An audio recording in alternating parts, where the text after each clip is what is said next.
Introduction. Vous êtes-vous déjà demandé pourquoi certaines personnes, parties du même point que vous, parfois même avec moins d'avantages, parviennent en quelques années seulement à atteindre la liberté financière et à mener une vie confortable, sereine, en profitant pleinement de chaque journée, alors que la majorité d'entre nous continue de lutter dans le tourbillon du travail, des dépenses, des dettes et de l'angoisse face à chaque facture? Quelle est donc la véritable différence qui creuse un tel écart? Lorsqu'on parle de richesse ou de pauvreté, beaucoup pensent immédiatement au montant du compte bancaire, à une grande maison ou à un petit appartement, à une voiture de luxe ou à un vieux scooter. Mais en réalité, se limiter à cette vision revient à passer à côté de l'essentiel, l'état d'esprit. L'état d'esprit est le socle, la racine, la cause profonde. L'argent n'est qu'un résultat visible à l'extérieur. Après des années d'observation et d'expérience, j'ai compris que la différence décisive entre les riches et les pauvres réside avant tout dans leur manière de penser. Les riches ne se contentent pas de gagner plus d'argent, ils ont une vision différente du temps, de l'argent, du risque et des opportunités. Les pauvres, en revanche, restent prisonniers de la routine quotidienne, pensent à court terme, dépensent sous l'impulsion et craignent le changement. On entend souvent dire « pour devenir riche, il faut travailler dur ». C'est vrai, mais ce n'est pas suffisant. Des millions de personnes travaillent dur chaque jour sans jamais s'enrichir. Pendant ce temps, d'autres, sans effort physique plus intense, savent utiliser un état d'esprit différent pour créer de la valeur et faire en sorte que l'argent travaille pour eux. Ce n'est donc pas l'effort seul, mais la pensée qui dicte les actions, et ce sont ces actions qui façonnent les résultats. Observez attentivement les personnes riches. Elles partagent un même système de croyances et une manière spécifique d'appréhender le monde. Elles considèrent l'argent comme un outil, tandis que les pauvres le voient comme un but. Elles voient l'échec comme un apprentissage, quand les pauvres l'interprètent comme une fin. Les riches pensent à long terme, les pauvres se laissent absorber par leurs besoins immédiats. Ces différences accumulées au fil du temps creusent un fossé grandissant. Les riches deviennent toujours plus riches, les pauvres restent piégés dans le cercle vicieux. Dans cette vidéo, je vais partager avec vous 4 points essentiels qui illustrent clairement cette manière de penser. Ce ne sont pas des théories abstraites, mais des enseignements concrets issus de mes recherches, de mes observations et de mon expérience personnelle. Chacun de ces points peut transformer votre vision de la finance personnelle et, si vous les appliquez, ils peuvent réellement changer votre avenir. Le premier point touche à la façon de générer des revenus. La plupart des pauvres dépendent d'une seule source, leur emploi. Ils échangent leur temps contre un salaire. Les riches, au contraire, cherchent toujours à créer plusieurs flux de revenus, notamment des revenus passifs. C'est une différence fondamentale que nous allons analyser dans la première partie. Partie 1. La mentalité face aux revenus. Un pauvre pense souvent simplement « je travaille, je reçois un salaire, je dépense ce que je gagne ». Un riche, en revanche, adopte une logique tout autre. Comment faire en sorte que l'argent continue de travailler pour moi, même pendant mon sommeil? Voilà la différence cruciale que peu osent regarder en face. Pour beaucoup, revenu signifie uniquement salaire mensuel. Le pauvre fonde toute sa sécurité financière sur son emploi. Il vend son temps, son énergie, ses compétences en échange d'un revenu fixe. Mais cette dépendance l'emprisonne. En cas de perte d'emploi, tout s'effondre. C'est le cercle dans lequel tant de personnes restent piégées parce qu'elles pensent qu'il n'existe qu'un seul chemin, travailler pour un employeur. Le riche, lui, pense en termes de diversification. Il distingue clairement revenu actif, son travail direct, son entreprise, et revenu passif, actions, obligations, immobilier locatif, droits d'auteur ou encore un système d'affaires automatisé. C'est précisément cette logique qui lui permet de construire sa liberté pendant que le pauvre continue d'échanger chaque heure contre un peu d'argent. Prenons un exemple simple. Le salarié moyen, une fois payé, pense immédiatement à consommer. Un nouveau téléphone, un voyage, des achats rapides. Ce sont des dépenses pures. Le riche, lui, réfléchit différemment. Comment faire en sorte que l'argent continue de travailler pour moi, même pendant mon sommeil? Voilà la différence cruciale que peu osent regarder en face. Pour beaucoup, revenu signifie uniquement salaire mensuel. Le pauvre fonde toute sa sécurité financière sur son emploi. Il vend son temps, son énergie, ses compétences en échange d'un revenu fixe. Mais cette dépendance l'emprisonne. En cas de perte d'emploi, tout s'effondre. C'est le cercle dans lequel tant de personnes restent piégées parce qu'elles pensent qu'il n'existe qu'un seul chemin, travailler pour un employeur. Le riche, lui, pense en termes de diversification. Il distingue clairement revenu actif, son travail direct, son entreprise, et revenu passif, actions, obligations, immobilier locatif, droits d'auteur ou encore un système d'affaires automatisé. C'est précisément cette logique qui lui permet de construire sa liberté, pendant que le pauvre continue d'échanger chaque heure contre un peu d'argent. Prenons un exemple simple. Le salarié moyen, une fois payé, pense immédiatement à consommer. Un nouveau téléphone, un voyage, des achats rapides. Ce sont des dépenses pures. Le riche, lui, réfléchit différemment. Comment allouer cette somme pour générer de nouveaux flux financiers? Une partie pour vivre, une partie pour épargner et surtout une partie pour investir. C'est ce principe d'investissement qui multiplie le capital. Autre point essentiel, la perception de la valeur personnelle. Le pauvre définit sa valeur par son salaire. Si son entreprise le paye 2 000 €, il pense « je vaux 2 000 €». Le riche, lui, définit sa valeur par sa capacité à créer de la valeur et à résoudre des problèmes. Un projet, une idée, un accord peuvent lui rapporter des dizaines de fois ce que gagne un salarié dans un mois. Imaginez 2 personnes avec les mêmes 24 heures. Le pauvre consacre tout son temps à son emploi avec un revenu fixe. Le riche travaille aussi, mais simultanément, il laisse son argent et ses systèmes générer des revenus en parallèle. C'est la différence stratégique. L'un reste limité par le temps, l'autre multiplie son temps à travers les actifs. Les pauvres demandent « Combien puis-je gagner ce mois-ci » Les riches demandent « Combien mes actifs génèrent-ils chaque mois ?» La nuance change tout. Les premiers recherchent la stabilité, les seconds recherchent les opportunités et acceptent les risques calculés. En pratique, un salarié gagne 1 500 € et les dépense entièrement. Un autre gagne la même somme, mais en consacre 500 à l'épargne, 500 à un petit investissement et garde 500 pour ses dépenses. Avec le temps, l'investissement produit un revenu supplémentaire. Petit à petit, il construit un second flux de revenus. Voilà l'esprit du riche. La véritable différence n'est donc pas le montant de départ, mais la mentalité. Le pauvre pense travailler plus d'heures, le riche pense faire travailler l'argent à ma place. C'est pour cette raison que les pauvres restent épuisés, ils doivent travailler sans cesse pour maintenir leur niveau de vie. Les riches, eux, travaillent encore, mais sans obligation. Ils créent de la valeur au lieu de courir après la survie.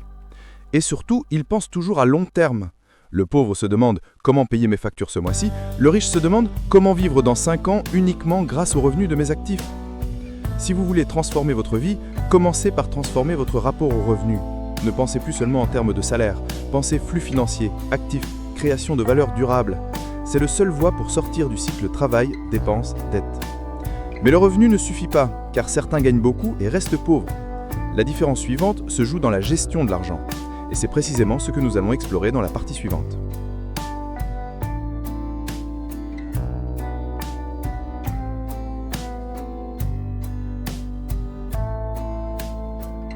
Partie 2. La mentalité face aux dépenses et à l'épargne. Avez-vous remarqué ceci ? Dès que les personnes pauvres reçoivent leur salaire, elles pensent immédiatement à le dépenser. Shopping, loisirs, satisfaction des envies immédiates. Les riches, au contraire, se demandent combien ils doivent conserver, combien investir et comment faire travailler leur argent pour qu'ils génèrent de nouveaux revenus. Voilà une différence fondamentale de mentalité entre riches et pauvres. Lorsqu'on parle de dépenses, beaucoup estiment que c'est une affaire personnelle. Chacun fait ce qu'il veut de son argent. Mais la vérité, c'est que votre manière de dépenser reflète directement votre mentalité financière.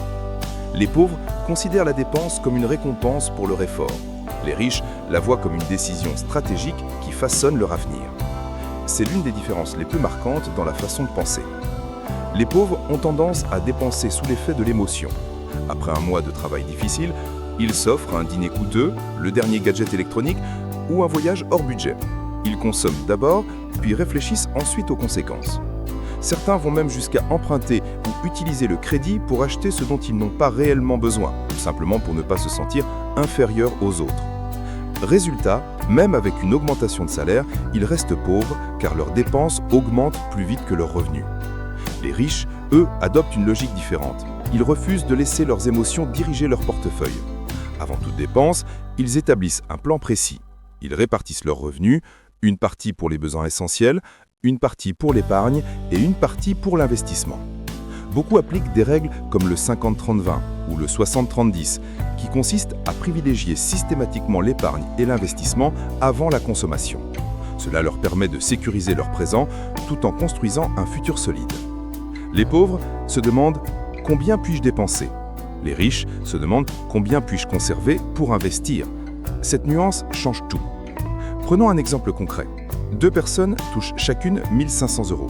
La première dépense tout en vêtements, en sorties, en gadgets et finit le mois avec un compte vide, parfois même des dettes. La seconde met de côté 500 € dès la réception, dont une partie en épargne et une autre en investissement, puis gère ses besoins courants avec le reste.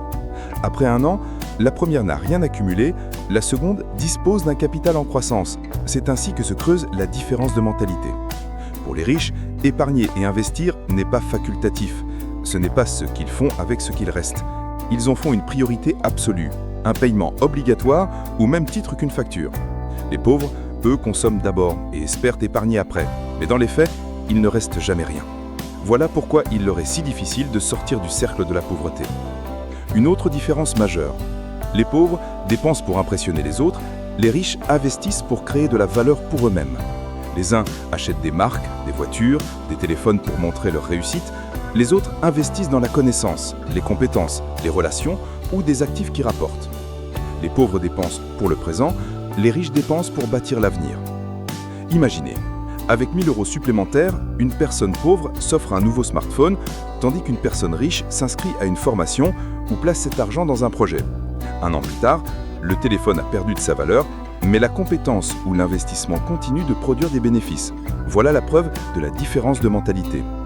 Les riches suivent également leurs dépenses. Ils notent, analysent, corrigent. Les pauvres, souvent, préfèrent éviter de regarder leurs comptes par peur d'affronter la réalité. Cette suite les empêche de progresser. Cela ne signifie pas que les riches se privent. Ils voyagent, profitent de la vie, s'offrent des plaisirs, mais seulement après avoir respecté leurs priorités financières. Les pauvres, eux, font l'inverse. Ils dépensent d'abord pour le plaisir, puis s'inquiètent des dettes après coup. Si vous souhaitez sortir de la pauvreté, commencez par changer votre rapport à la dépense. Payez-vous vous-même premier. Dès que vous percevez un revenu, mettez de côté pour l'épargne et l'investissement. Ensuite seulement, pensez à consommer. C'est simple, mais incroyablement efficace. Beaucoup disent « je n'ai pas assez pour épargner ». La vérité, c'est que vous n'avez pas encore donné la priorité à l'épargne. Les riches commencent avec de petites sommes et grâce à la discipline, ils accumulent au fil du temps des patrimoines considérables.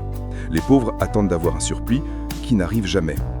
Voilà une différence de mentalité qui, si vous la changez, peut transformer toute votre vie. Mais même si vous maîtrisez vos dépenses, il reste une autre différence essentielle. Elle ne concerne pas directement l'argent, mais votre rapport à l'apprentissage et au risque. C'est ce que nous explorerons dans la prochaine partie.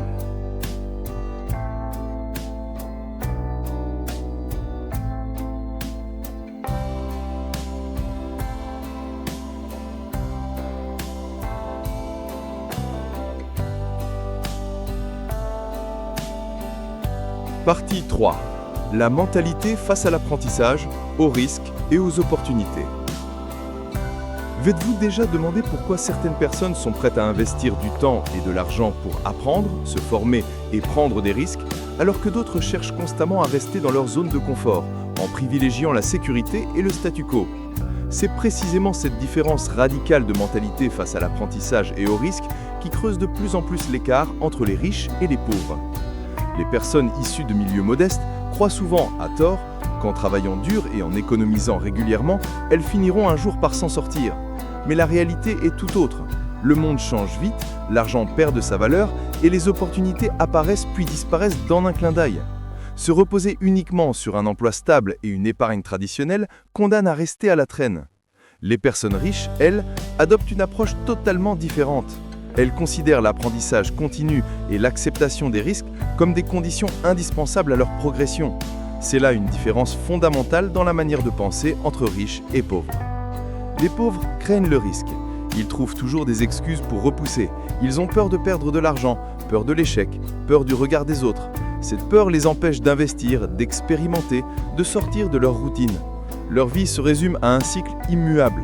Travailler, toucher un salaire, dépenser, puis attendre le mois suivant. Résultat, leur situation ne change jamais. Les riches, au contraire, ne voient pas le risque comme un ennemi, mais comme une étape incontournable de toute croissance.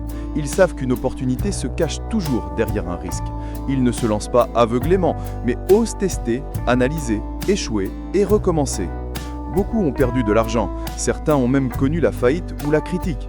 Mais ces expériences les ont renforcés, leur ont donné l'expertise qui conduit ensuite à de grandes réussites. Voilà une différence majeure de mentalité entre riches et pauvres. Autre distinction, les pauvres considèrent l'éducation comme une phase qui a une fin.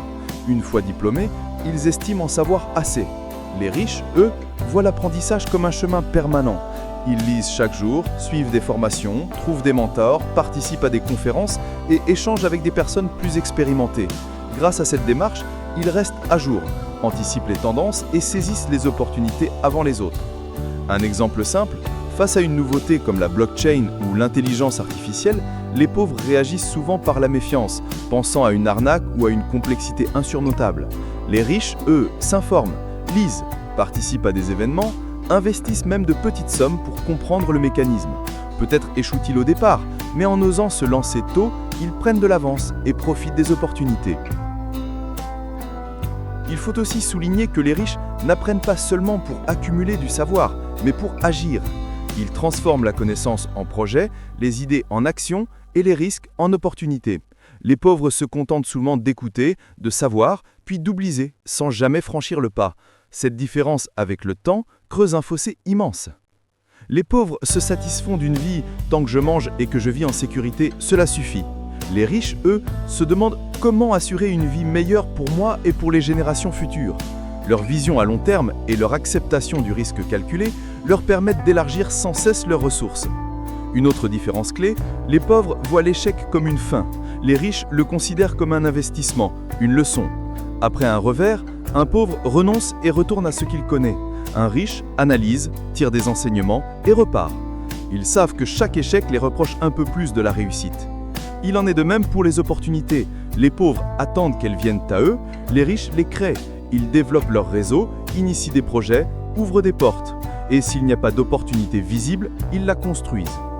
Imaginez une même situation. On vous propose de participer à un projet d'investissement. Le pauvre se dit « trop risqué » et refuse. Le riche, lui, pense « et si je commençais avec une petite somme ? Et si j'apprenais grâce à cette expérience ?» Cette ouverture d'esprit fait toute la différence. Si vous voulez évoluer, commencez par transformer votre rapport à l'apprentissage et au risque.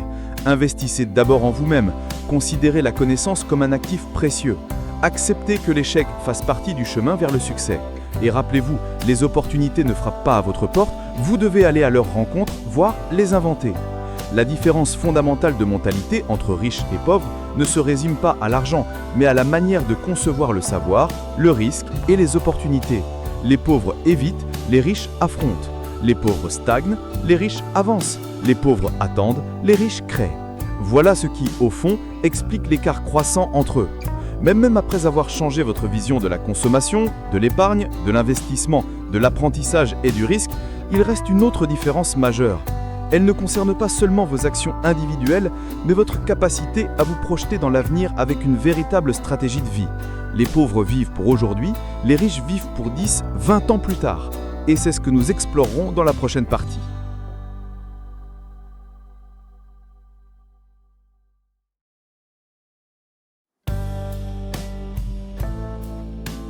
Partie 4. La vision et la stratégie de vie. Avez-vous déjà remarqué que les personnes pauvres pensent surtout au lendemain, tandis que les riches planifient sur 10, 20 ans, voire pour plusieurs générations ? C'est probablement la différence la plus déterminante de mentalité entre riches et pauvres. Les pauvres vivent souvent avec une logique de court terme. Ils se préoccupent surtout de ce qu'ils vont manger aujourd'hui, de ce qu'ils vont porter demain ou de comment payer leurs factures à la fin du mois. Leur horizon mental se limite à l'immédiat. Cette attitude n'est pas mauvaise en soi, mais elle les enferme dans un cycle sans fin. Travailler, dépenser, s'inquiéter, recommencer. Sans vision à long terme, ils n'ont ni le temps ni la clarté d'esprit pour bâtir une véritable stratégie de vie. C'est l'une des causes principales de l'écart croissant entre riches et pauvres. Les riches, eux, pensent en stratège. Ils se demandent constamment « Où serai-je dans 5 ans ? Dans 10 ans ? Quelle base vais-je laisser à mes enfants ?» Cette vision les pousse à agir différemment dès aujourd'hui.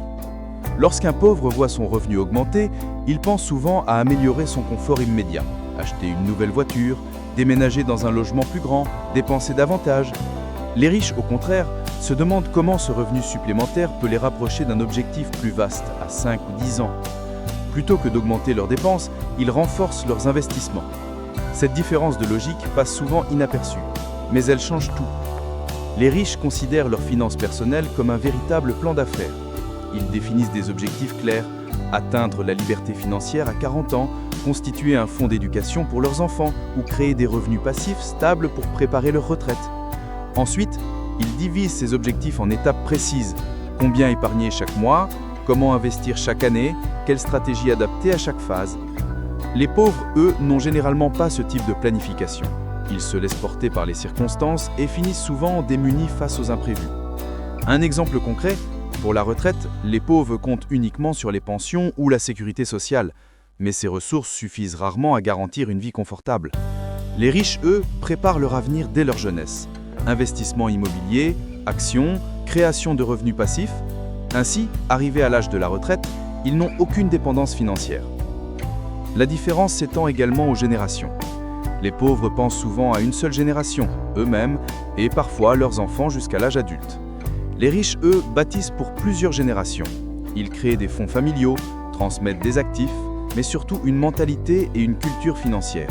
C'est pourquoi certaines familles demeurent prospères pendant des siècles, tandis que d'autres restent piégées dans la précarité. Un autre point décisif, les riches construisent des systèmes. Les pauvres échangent leur temps contre de l'argent. Les riches créent des entreprises, des équipes, des structures génératrices de revenus qui continuent de fonctionner même sans leur présence. Le temps des pauvres s'épuise chaque jour, alors que les riches accumulent grâce à leur système. Les riches savent aussi qu'une vision à long terme exige de la patience. Ils ne cherchent pas à s'enrichir du jour au lendemain, ils avancent pas à pas, conscients que la constance mène au succès durable. Les pauvres, eux, recherchent souvent des gains rapides, loterie, jeux d'argent, spéculation de court terme, et lorsqu'ils échouent, ils abandonnent. Les riches, au contraire, persévèrent, car ils savent que le chemin long est le plus sûr. La gestion du risque fait aussi intégrante de leur stratégie. Les riches diversifient toujours leurs sources de revenus. Si un secteur faiblit, un autre compense. Les pauvres, souvent dépendants d'un seul salaire, voient leur vie entière basculer en cas de perte d'emploi. Voilà une différence cruciale dans la gestion stratégique de la vie. En définitive, les riches se posent toujours la question « Comment ma décision d'aujourd'hui influencera ma vie dans 5, 10 ou 20 ans ?» Les pauvres demandent « Est-ce que je me sens bien aujourd'hui ? Est-ce que je profite maintenant ?» La différence dans les questions posées engendre deux modes de vie diamétralement opposés. Si vous voulez changer, commencez par imaginer votre vie dans 10 ans. Écrivez vos objectifs financiers de long terme. Décomposez-les en étapes annuelles, puis mensuelles. Apprenez à penser comme un entrepreneur, en considérant votre vie comme une entreprise. Chaque dépense, chaque épargne, chaque investissement doit être lié à cette vision. Voilà le véritable état d'esprit des riches. Et si vous l'adoptez avec persévérance, vous verrez la transformation dans votre propre vie. Conclusion. Après avoir exploré ensemble 4 dimensions essentielles, la consommation, l'épargne et l'investissement, l'apprentissage et le rapport au risque, il est temps de prendre du recul. Car c'est dans cette synthèse que l'on comprend toute l'ampleur de la différence de mentalité entre riches et pauvres et surtout par où commencer pour transformer sa propre trajectoire. Le constat est clair. Riches et pauvres ne se distinguent pas seulement par leurs revenus, mais avant tout par leur manière de penser. Les pauvres dépensent d'abord et épargnent ensuite. Les riches investissent et épargnent avant de consommer le reste. Les pauvres craignent le risque et reculent face aux épreuves. Les riches le considèrent comme un apprentissage et une opportunité de croissance. Les pauvres se limitent au court terme, les riches construisent pour 10, 20 ans, voire pour plusieurs générations. Cela montre que la richesse ou la pauvreté n'est pas une fatalité. Ce n'est pas le destin, mais le résultat de choix, d'habitudes et de perceptions. Par conséquent, chacun peut changer. Mon avis personnel est simple. Peu importe que vous soyez riche ou pauvre aujourd'hui, ce qui compte, c'est la direction dans laquelle vous avancez. Même avec peu de moyens, si vous commencez à penser et à agir comme un riche, en maîtrisant vos dépenses, en investissant en vous-même, en regardant loin et en étant patient, les résultats viendront tôt ou tard. A l'inverse, avec une mentalité pauvre, même un gain soudain disparaîtra rapidement. Je constate aussi qu'aujourd'hui, beaucoup de jeunes consacrent trop d'énergie et d'argent à paraître, à s'afficher. Cette attitude accentue encore les écarts. Ce dont nous avons besoin, c'est une éducation financière plus saine, d'une prise de conscience collective. Les finances personnelles ne sont pas un luxe, mais une compétence de vie essentielle. C'est pourquoi je vous encourage à agir dès maintenant. Pas besoin de grands pas, commencez petit. Établissez un budget. Payez-vous premier en épargnant. Lisez chaque jour, apprenez en continu, cherchez un mentor. Dessinez l'avenir que vous souhaitez dans 10 ans et avancez dans cette direction. Enfin, je vous pose une question.